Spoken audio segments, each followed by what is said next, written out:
أعوذ بالله من الشيطان الرجيم. بسم الله الرحمن الرحيم. الرحمن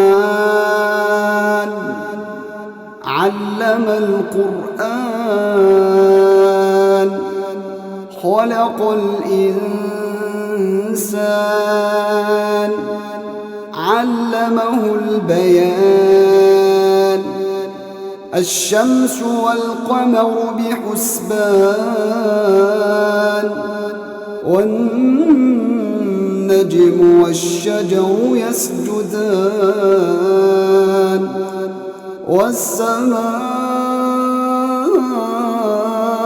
رفعها ووضع الميزان ألا تطغوا في الميزان وأقيموا الوزن بالقسط ولا تخسروا الميزان.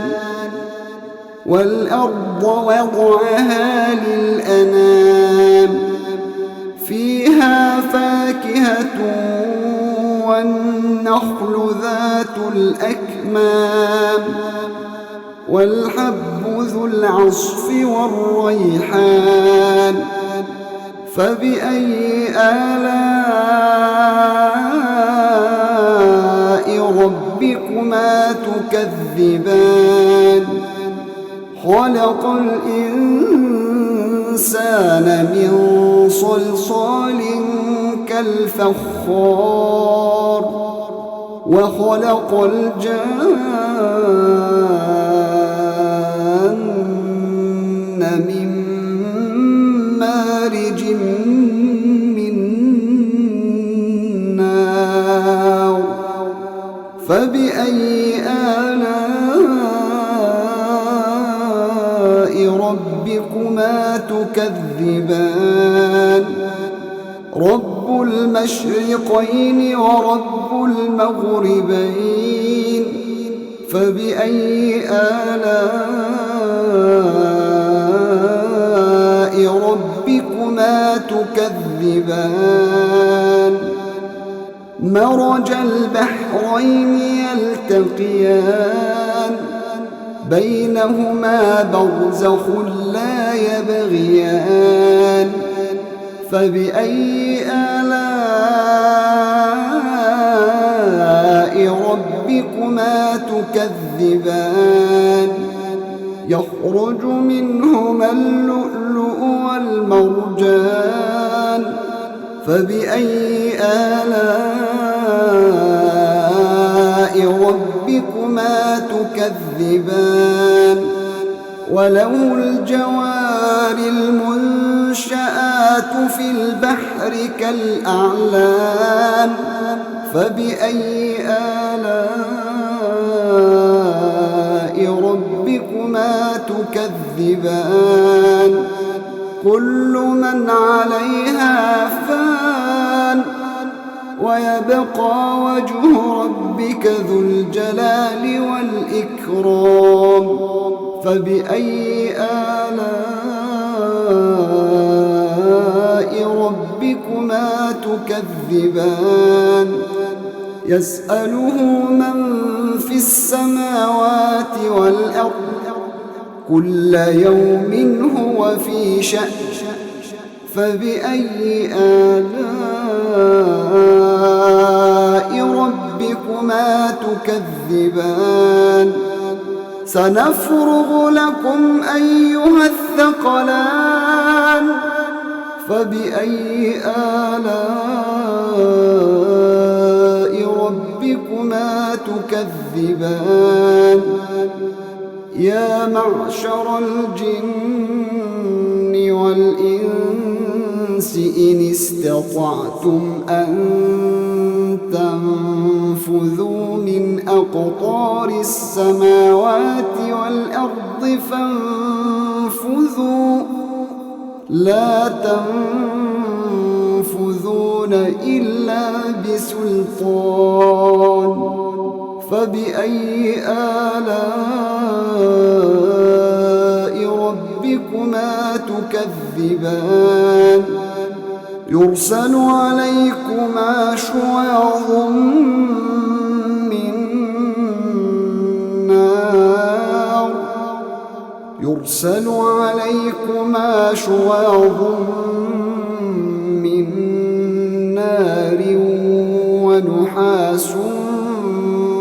فلا تنتصران فبأي آلاء ربكما تكذبان فإذا انشقت السماء فكانت وردة كالدهان فبأي آلاء ربكما تكذبان فيومئذ لا يسأل عن ذنبه إنس ولا جان فبأي آلاء ربكما تكذبان يعرف المجرمون بسيماهم فيؤخذ بالنواصي والأقدام فبأي آلاء ربكما تكذبان هذه جهنم التي يكذب بها المجرمون يطوفون بينها وبين حميم آن فبأي آلاء ربكما تكذبان ولمن خاف مقام ربه جنتان فبأي آلاء ربكما تكذبان ذواتا أفنان فبأي آلاء ربكما تكذبان فيهما عينان تجريان فبأي آلاء ربكما تكذبان فيهما من كل فاكهة زوجان فبأي آلاء ربكما تكذبان متكئين على فرش بطائنها من استبرق وجنى الجنتين دان فبأي آلاء ربكما تكذبان فيهن قاصرات الطرف لم يطمثهن إنس قبلهم ولا جان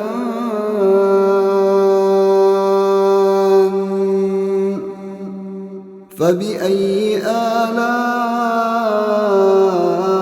ربكما تكذبان كأنهن الياقوت والمرجان فبأي آلاء ربكما تكذبان هل جزاء الإحسان إلا الإحسان فبأي آلاء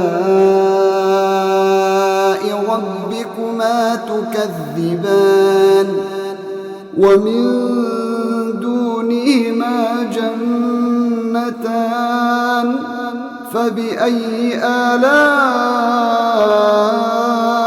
ربكما تكذبان مدهامتان فبأي آلاء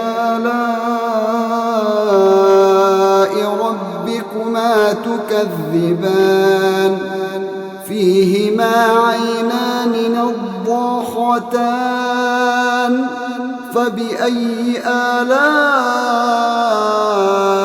ربكما تكذبان فيهما فاكهة ونخل ورمان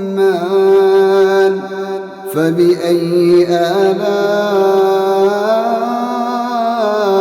ربكما تكذبان فيهن خيرات حسان فبأي آلاء ربكما تكذبان حور مقصورات في الخيام فبأي آلاء ربكما تكذبان لم يطمثهن إنس قبلهم ولا جان